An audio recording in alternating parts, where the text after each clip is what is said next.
Hello everyone, I am Anonymous Hayabusa, and this is the first of hopefully many videos where I will be featuring my own commentary. And I'd like to start by sharing with all of you my most wanted heroes for the upcoming hero shooter Marvel Rivals, as well as the kits that I have personally conceptualized for them. Everything from their abilities to how I think they would generally play in the game. And of course, be sure to subscribe, like, and leave a comment for the algorithm, or else I will find you. Anyway, let's get into the video.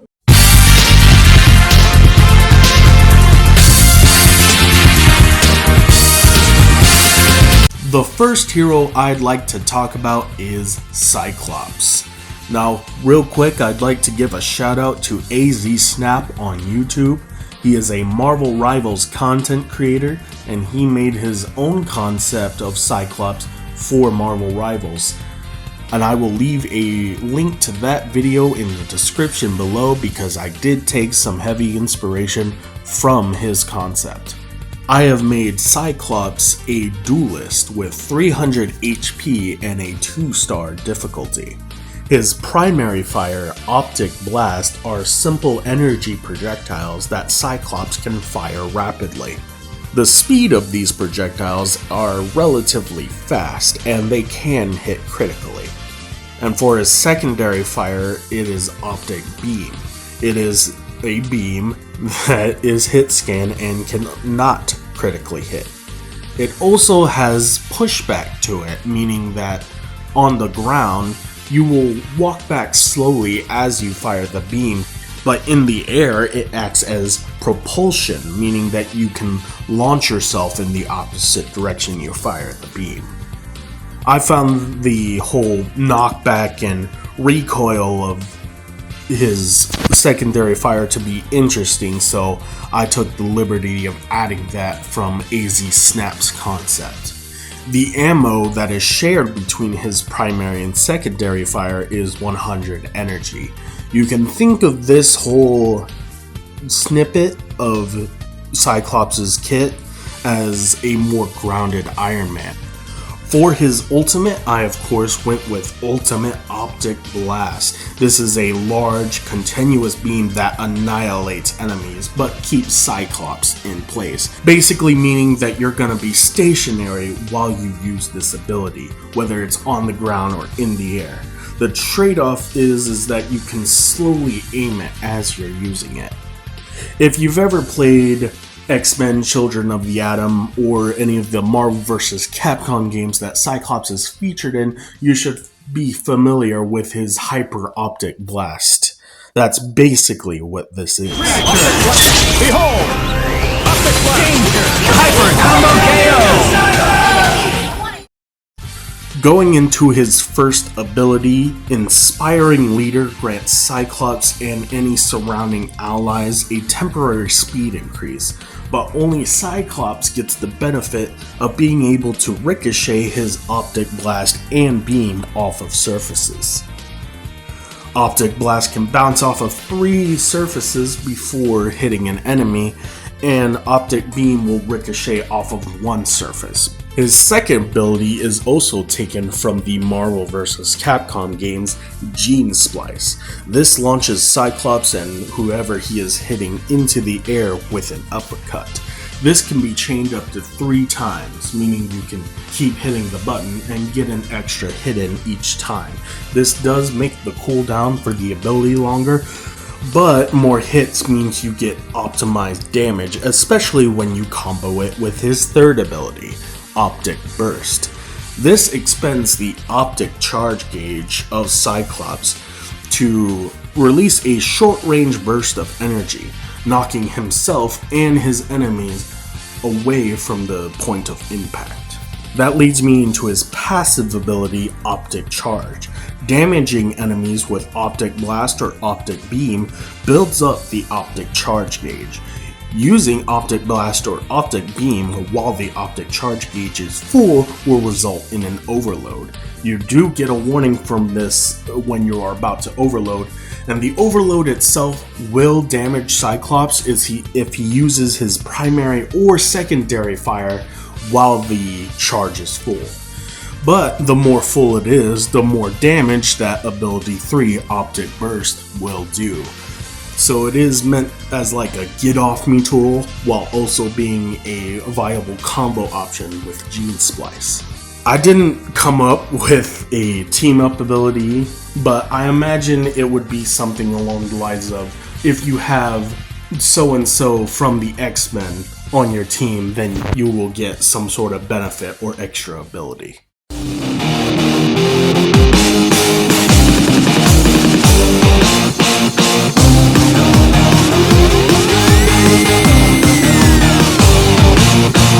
The next set of heroes I'd like to discuss are all based off of their incarnations within the game Ultimate Marvel vs. Capcom 3. And I will be using my own footage of the game to better exemplify my vision for how their abilities would work. The first hero, of course, being Deadpool. Now I'm controlling Deadpool right now, and to start out, I have made Deadpool a duelist with a 4-star difficulty and 250 HP. His primary fire will change depending on which weapon he has equipped. Now I'll explain the weapon equipping mechanic here in a second, but first, your options are either his dual pistols or his katanas. Dual handguns have about 20 ammo and fairly standard reload speed. They're fast and precise weapons that are hit scan and they can critically hit. For his dual swords, they are simple melee weapons. They're fast and deadly. They have infinite ammo, of course, and they of course cannot crit. For weapon switching, I've decided to make it his secondary fire to switch between his dual handguns and his dual katanas. For Deadpool's ultimate, this also changes depending on what weapon you have equipped, whether it be the dual handguns or the dual katanas. And in this game, Deadpool has a couple of supers, two of which I have chosen as ultimates. The first is with his dual handguns, and that is this move, Happy Happy Trigger.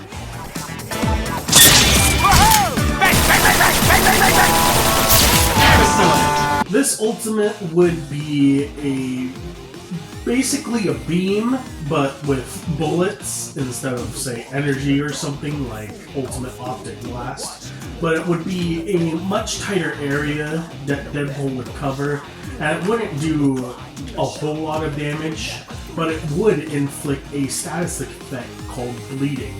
Bleeding is just damage over time that lasts a certain amount of time, and Happy Happy Trigger would inflict that.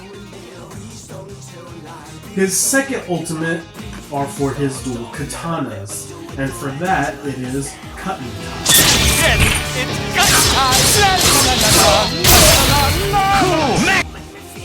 So for this move, as you can see from the cinematic in the game, it starts out with like this dash, and if he hits the enemy, then he goes into this animation where he dashes back and forth, cutting the enemy. I imagine it would be something similar to this in Marvel Rivals, but that initial dash would have to hit somebody, similar to how it does here.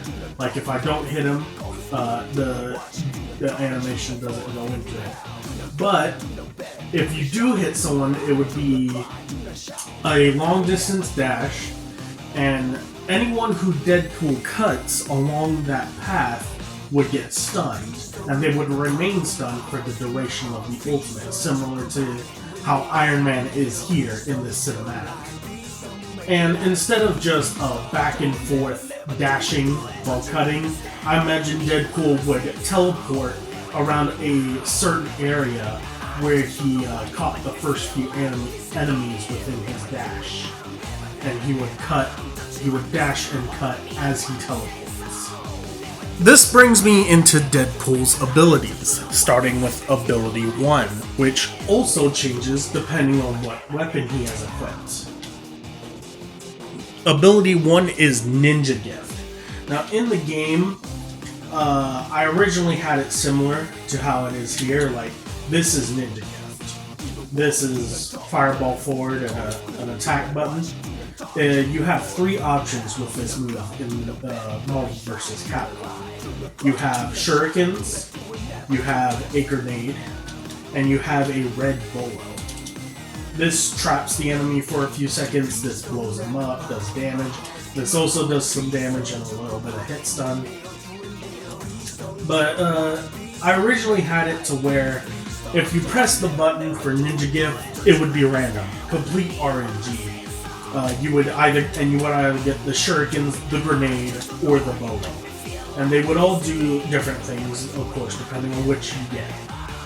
However, I've since changed that, since I decided that would be too unreliable in Deadpool's kit. That would make him a bit too much of a chaotic character. That would make him a lot more, not skill intensive, but unpredictable, which he is supposed to be considering Deadpool's character.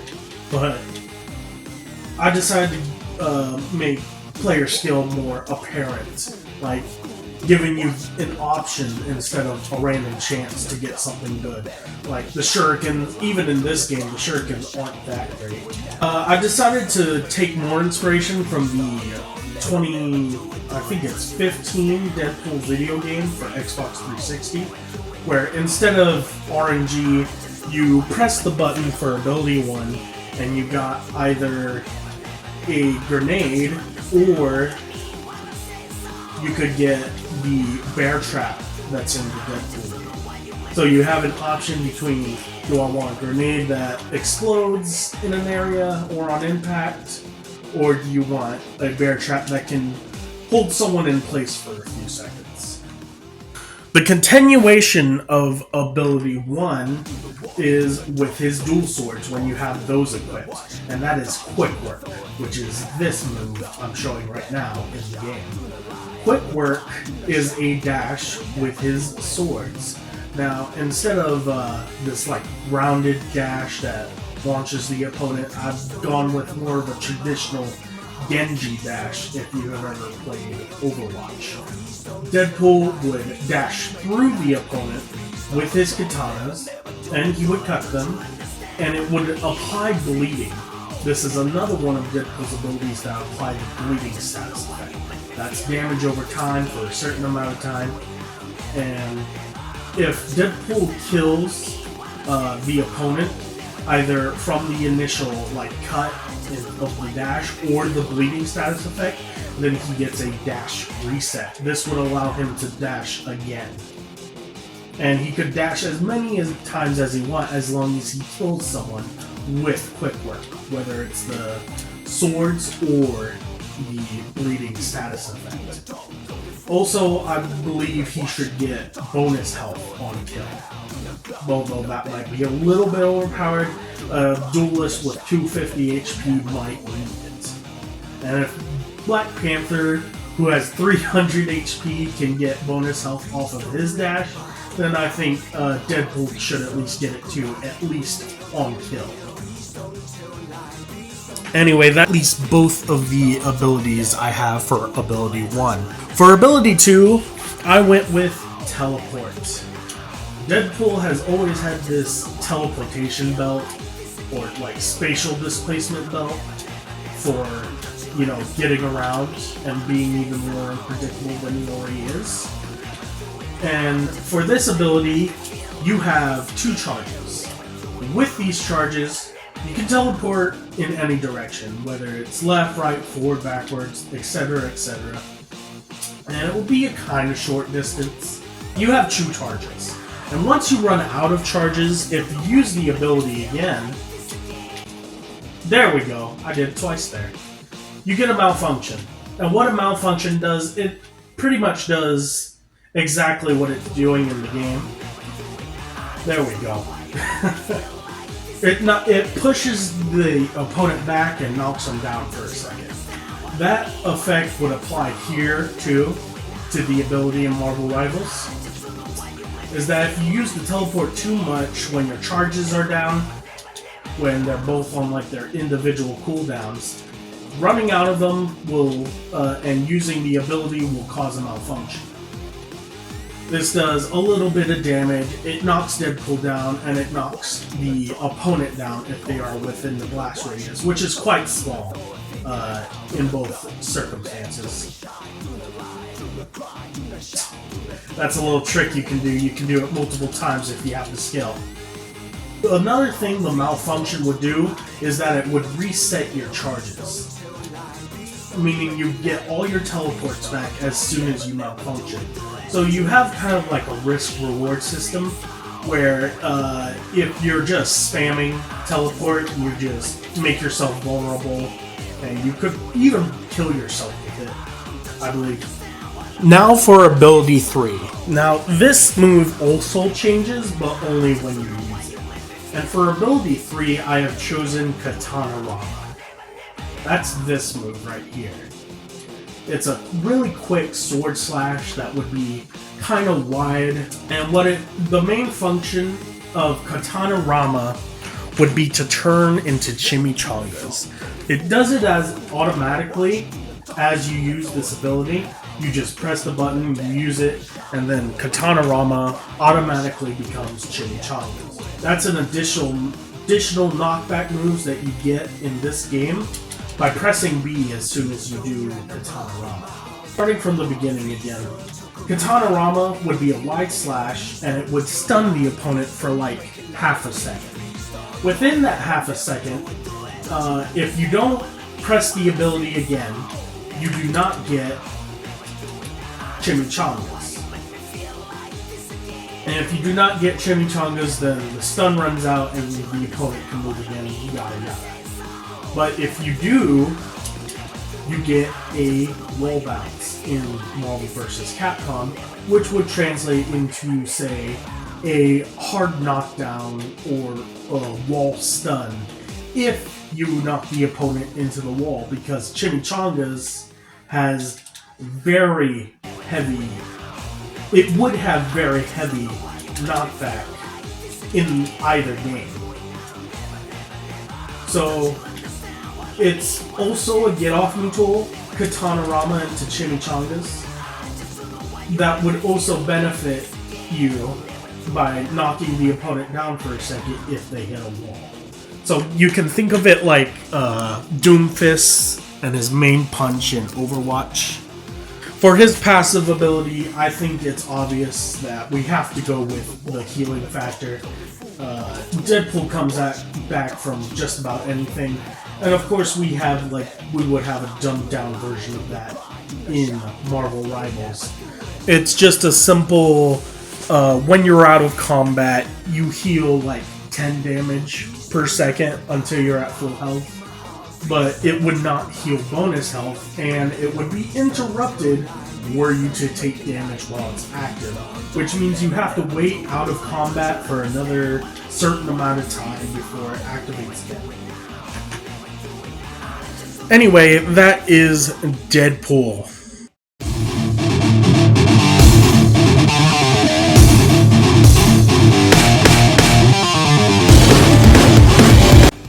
Now this next concept is a favorite of mine, and that is for the character Dormammu.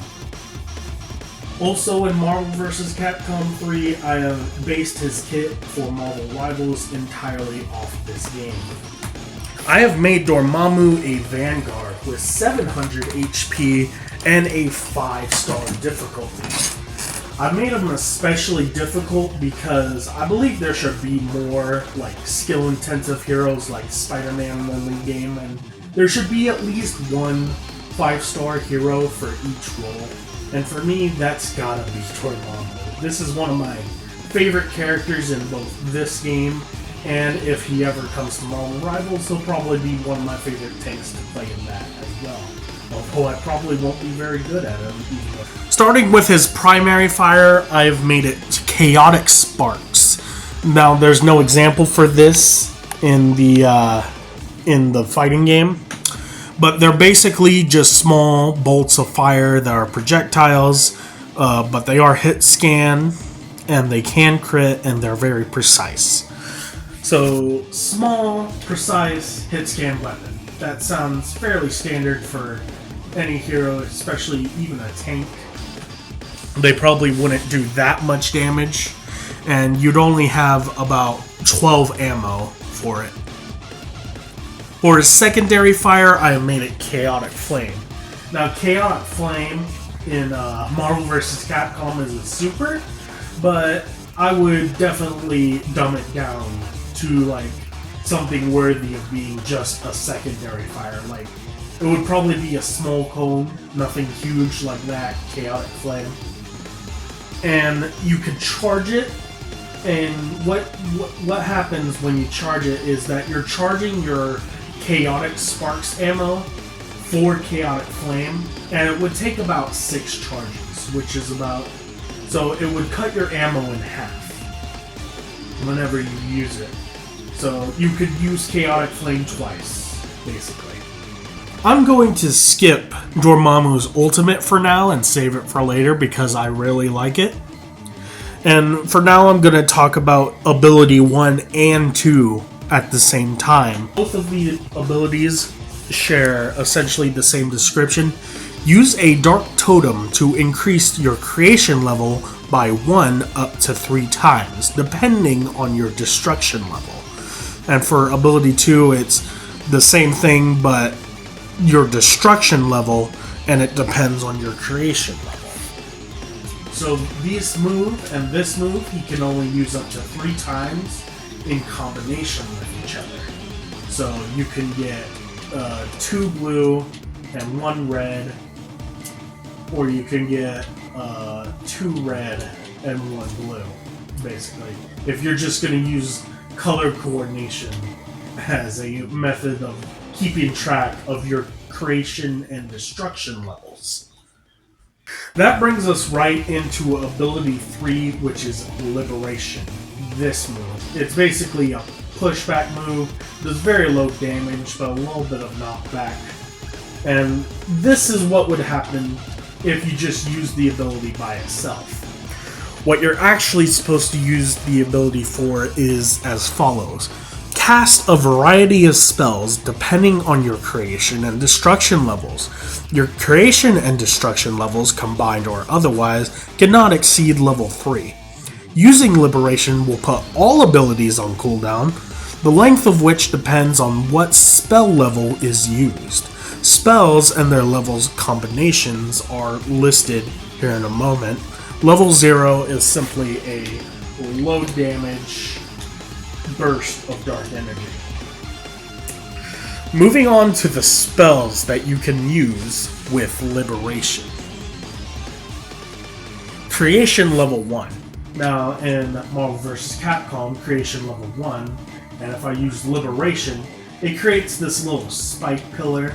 I wanted to have the creation, dark spell creation, give it a little bit more utility and stuff you can do as the team's tank. And for creation level 1, if you use Liberation, you will grant one of your allies that you are aiming at, or yourself, if you're not aiming at anyone, 50 bonus health. So this gives 50 bonus health, creation level 1. And you can give it to your allies or yourself. And that bonus health only lasts a short time. You can't really stack it because your dark spells and your Liberation will go on cooldown as soon as you use it. It's a fairly short cooldown because it's only a level 1 spell, but this is basically so you can't spam it. And even when you do get the ability to do it again, the bonus health will probably run out by then. For creation level 2, I went with create and launch a dark orb that can be teleported to by shooting it. The dark orb itself lasts at least 4 seconds or until it is shot, and it bounces off of surfaces. You, as Dormammu, have to shoot the orb to teleport to it. the equivalent of this is you would basically get this animation and teleport to wherever the orb is in Marvel Rivals. For Creation Level 3. Creation Level 3, create a stationary clone of yourself that mimics everything you do, including spells but not including movement. The clone will spawn with half of your current HP, and any bonus health is included in that total. The clone cannot be moved or healed, and it lasts until it is destroyed or until you create a new clone. Now, Creation Level 3 in Marvel vs. Capcom is just like this mist that slows you down, slows the enemy down, keeps them grounded, I think. I don't know exactly how it works because I don't really use Dormammu in this game, even though he's one of my favorite characters, but I decided to go with like this clone mechanic, kind of like what Loki has, but a lot more complex, I guess you could say. The main gimmick for the clone is that it copies everything you do, including shooting and including spells and liberation. So whenever you give someone 50 bonus health with Creation Level 1, that creates an additional 50 that you can give someone. So you would basically have to put the clone somewhere safe and make sure it doesn't die if you want that extra benefit from your other spells. Moving on to the destruction spells. Destruction Level 1 is throw a slow-moving ball of fire. This ball lasts for 4 seconds or until it inflicts 100 total damage to enemies. It bounces off of surfaces and inflicts the burning status effect. Now, I don't think I need to explain what burning does, but this is basically what Destruction Level 1 would be. It would be this pretty big ball of fire, it moves slowly, it bounces off of surfaces, and it inflicts burning. That's about it. Destruction Level 2 is place a trap on any surface. Enemies who make contact are hit with a big flaming pike that launches them in the opposite direction of the trap. It can also be placed on constructs and destructible environments. When a surface with the trap is destroyed, the trap is activated. Now that, of course, is this. You would basically lay a trap down on the floor or the wall, and when an enemy makes contact they get piked. And they get knocked up if they're on the ground, or knocked to the side if they're next to the wall, or the trap is on the wall, rather. But yeah, that's this move. Destruction Level 3 spell. Unleash a large explosion around you, dealing damage and knockback to the surrounding enemies. Knockback also affects allies. Now this is 3 charges of Power of the Destructor. Dormammu just nukes everything around him. And it would do a lot of damage, a lot of knockback, but that same knockback would affect your allies too, so you kind of have to be careful of where you use this and make sure you don't actually accidentally knock back your team into like a pit or something.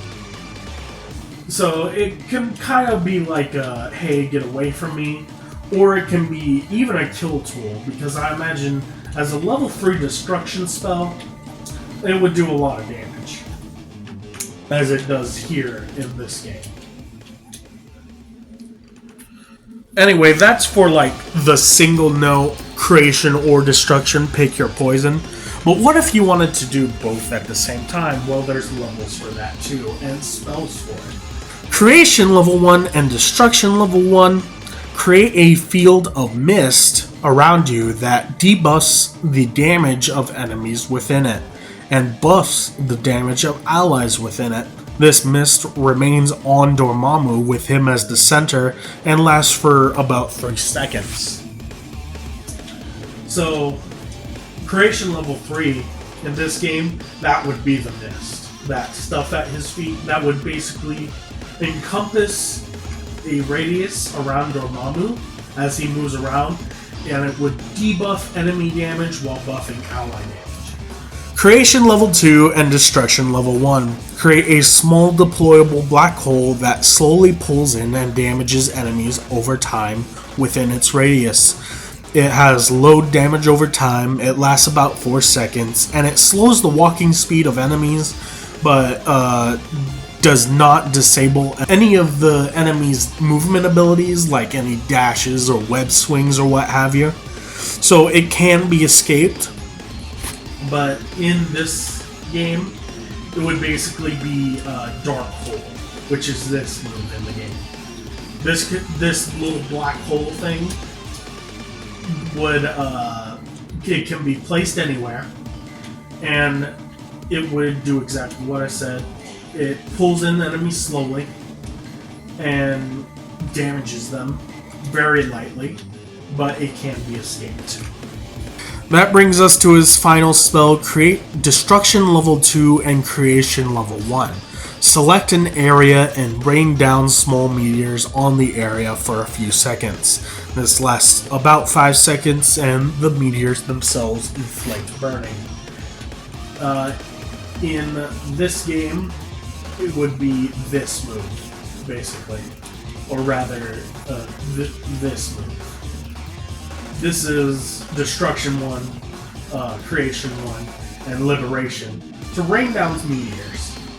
But in any case, it would be one of his more higher damage spells. For his final ability 4, yes, he has a 4th ability. I've given him Flight, which is this move in the game. Well, in this game. Flight, it does what it does. It does what it do. It's a flight mechanic. I don't know how else to explain it. You can go wherever you want. I imagine the flight speed would be something similar to Storm, where you can move anywhere you want. And that just leaves us with his passive ability, Dark Totem. I mentioned them earlier, and dealing critical hits will grant Dark Totems. You have 4 totems right away as a resource that you can use. And using Dark Totems is how you use your Creation and Destruction abilities. You can use these, you can build up your Creation and Destruction levels as much as you want, as long as you have totems. That brings us to Dormammu's ultimate, which is probably gonna be my favorite ultimate in Marvel Rivals if they ever add this character, let alone my concept for him. And his ultimate is going to be Dark Dimension. Dark Dimension. First attack. Welcome to my realm. So what you just saw happen is one of the coolest ultimates in the game, and that would basically be what would be happening to your enemies in Marvel Rivals. Dormammu would create this mist field below his feet. If an enemy gets caught within the radius of Dormammu while he's using his ultimate, he sucks them into this little ball made of energy that brings them into his dark dimension, and he would crush that ball with his fingertips. This ultimate would deal massive damage to anyone caught within it, but the caveat to this is that Dormammu himself, he would stand completely still for the duration of the ultimate, which would be about as long as it is here, and he would be immune to crowd control or CC, but he could be damaged and killed. He can also be healed, but he can be damaged. So if you're by yourself and you just solo ult somebody, if their team comes to try and save him, they could if they damage you enough. If you manage to catch a whole team in here, you could probably just one-shot the whole team and win the team fight. Anyway, that is Dormammu. Moving on to the next character.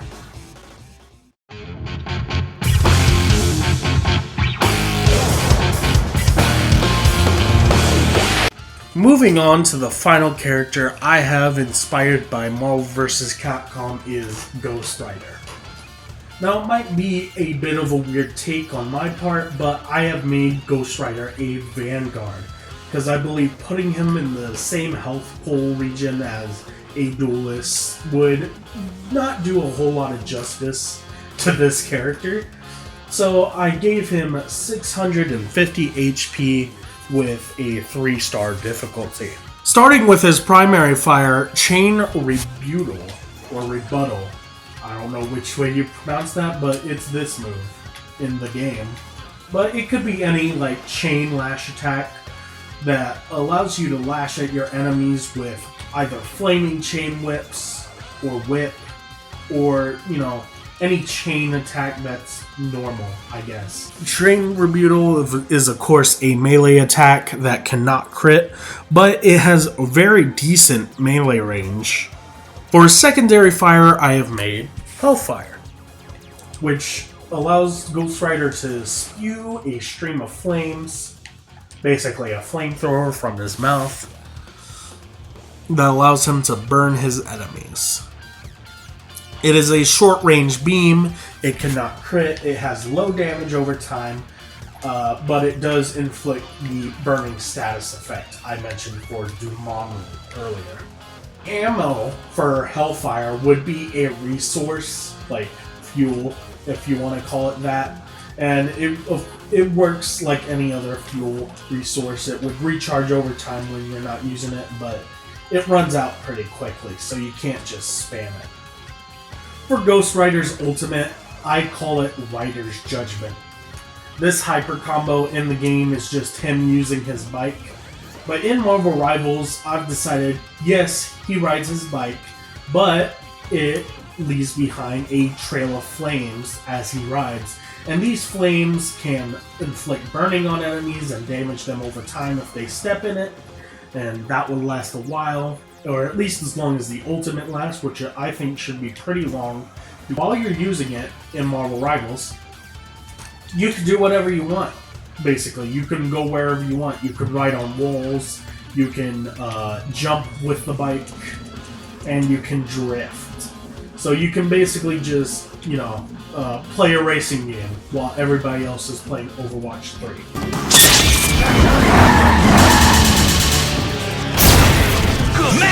Moving on to his first ability, Chain of Punishment. Basically, this is a command grab in the game. You can use this to pull people towards you or like whip them to the ground. But Chain of Punishment in Marvel Rivals is basically a Roadhog hook. Pretty long range. Basically works the same way that Bucky's does in the game already. You latch onto an enemy, quickly pull them towards you. There's no really easier way to explain it. Ability 2. There's a reason that Penance Stare, even though it's a hyper combo in this game, Penance Stare is not his ultimate, it is his ability too. And what Penance Stare is supposed to do is that you grab him. It's a short range grab, you grab him with your hand, and if you catch somebody, you hold them in front of you and you keep them there. They cannot use abilities, and they cannot be damaged by anything but Penance Stare.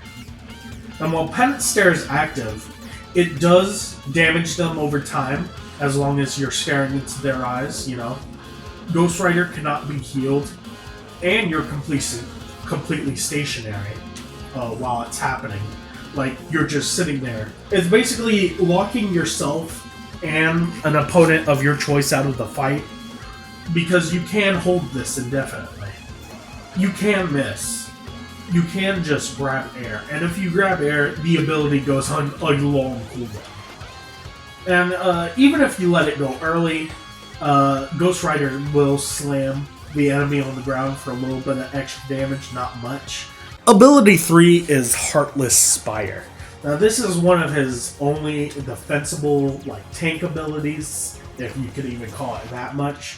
But this is what it looks like in Marvel vs. Capcom. It's just a Heartless Spire. What Heartless Spire would do is that you can place this as a wall of fire anywhere you want. It's almost like a wall that Groot uses, and you can place it anywhere. It doesn't really stop the enemy from coming towards you, but as it stays there, this wall of fire will inflict burning on anyone who passes through it. So it is pretty good, like, area denial. So it's less of a wall, more of a like, hey, don't come over here or you'll be taking unnecessary damage. Moving on to Ghost Rider's passive ability, it is Spirit of Vengeance.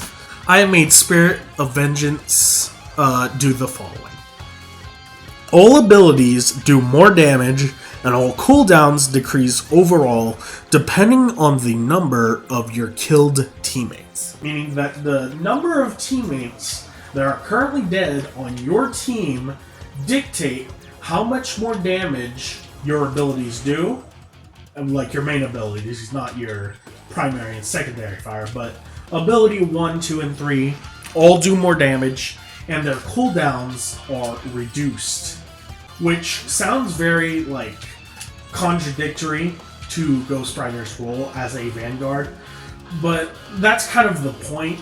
His role as a Vanguard is to protect his team. The entire point of Ghost Rider's kit is to make sure that the enemy team is focusing entirely on you and your abilities and allowing your own team to make them easy pickings.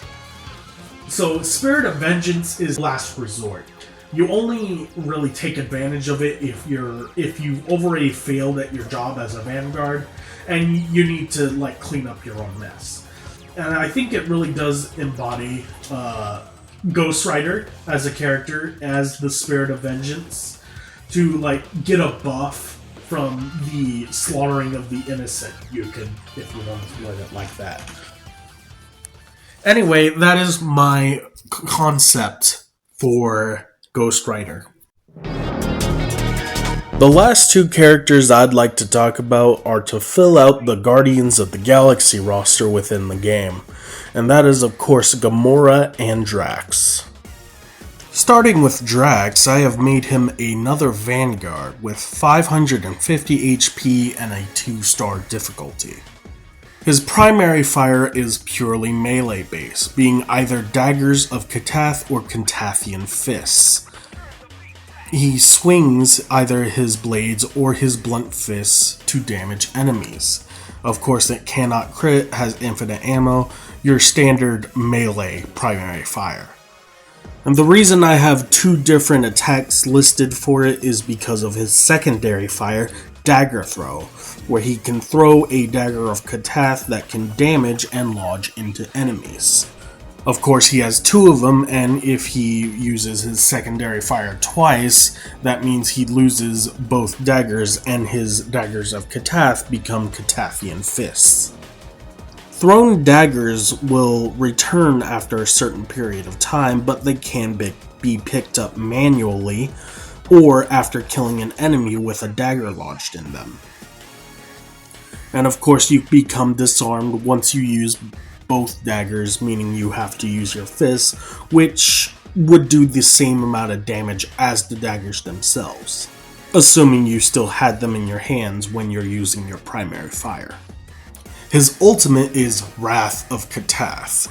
Drax taunts the enemy with a war cry, getting an aura that grants bonus health and bonus damage depending on how many enemies are within the area of effect. This ultimate lasts as long as there are enemies within his aura, similarly to Ramatra from Overwatch. You get plus 100 bonus health per enemy inside the aura and plus 10% DPS per enemy. Moving on to his abilities, starting with Katathian Charge. Drax runs forwards and knocks enemies out of the way, dealing massive damage. He can only run in a straight line though, and only for a short period of time, but it's still a good movement option. His second ability is Destroy, where Drax will grab right in front of him, and if he manages to hit an enemy, he will swing them around by their legs for a bit before throwing them in any direction you are aiming at the time. Also, as he is swinging the enemy around, it creates a hitbox that can damage and knock back other enemies.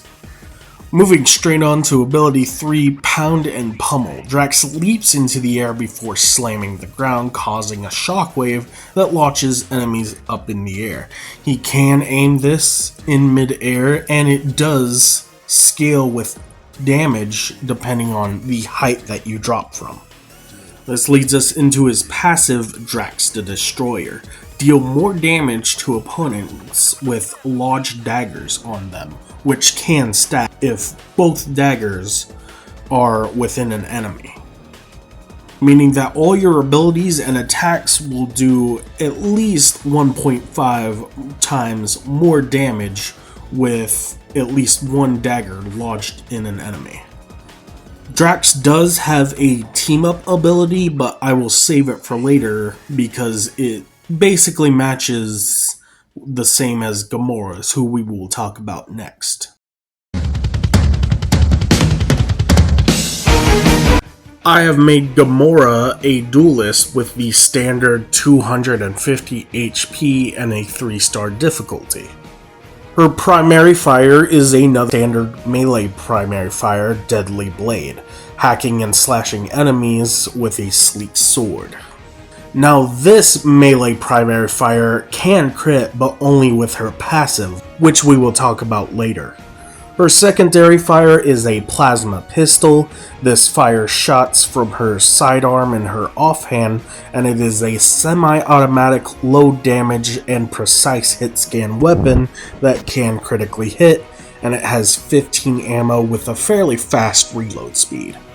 Her ultimate is Executioner. This allows Gamora the ability to dash through enemies at lightning speed, slashing them with her sword as she goes. Deadly Strike becomes Slash Rush, which allows her to perform the dash I mentioned.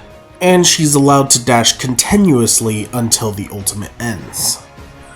Moving into her abilities, she has Deadly Strike for ability 1, where she jumps forward and leaps behind an enemy upon contact with them and stabs them in the back. This leap travels in a fairly wide arch that can be aimed while holding the ability button. Her ability 2 is Stagger Wave, where she uppercuts an enemy with her sword and then descends into a slashing wave that covers a pretty wide area in front of Gamora that slows down enemies who are hit by it. Of course, the initial uppercut does not need to connect for the rest of the ability to be performed. Her third ability is Laser Dagger, where she throws a laser dagger straight ahead that can lodge into enemies and it marks them. It's very low damage, but marked enemies by the dagger can be seen through walls. Of course, this only lasts a short time. Her passive is Deadliest Woman in the Galaxy. Upon hitting an enemy from behind, these backshot hits will always damage critically, as if you were shooting them in the head. This includes her melee, secondary fire, and all her abilities, especially ability 1, which automatically makes her leap behind the enemy and attack them. She has a second passive called Superior Athleticism. This allows Gamora to double jump and cling to walls. Wall clinging counts towards a double jump reset, meaning that she can jump off the wall and then jump again in the air. And finally, with the team up that she shares with Drax, while teamed up with Drax, Gamora can boost herself off of Drax's back for a higher jump, and Drax can grab Gamora at any time and throw her in any direction. This is meant to play off of the fact that they are in a team, and to as well fill out all of the team-ups within the Guardians Galaxy roster that you can possibly have in the game, which means you can select Groot, Drax, Star-Lord, Gamora, Rocket Raccoon, and then either Adam Warlock or Mantis to fully complete a Guardians of the Galaxy team. I would also probably include Mantis into Drax's team up to where he can throw her as well if he wants to, just so that you're not lacking, or rather, just so that you have complete cohesion amongst your Guardians of the Galaxy full team if you were to ever form it in the game.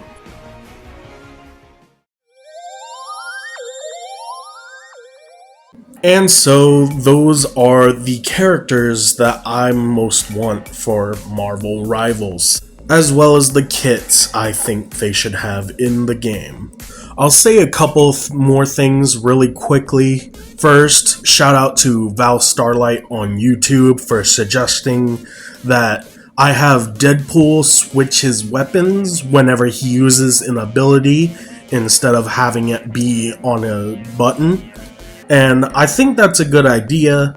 However, I see Deadpool as already being very skill intensive as it is, with having a 4-star difficulty and everything, and having that uncontrollable nature of just making the weapon switch whenever he wants to use an ability would be a little bit too difficult, maybe a little too skill intensive for the character.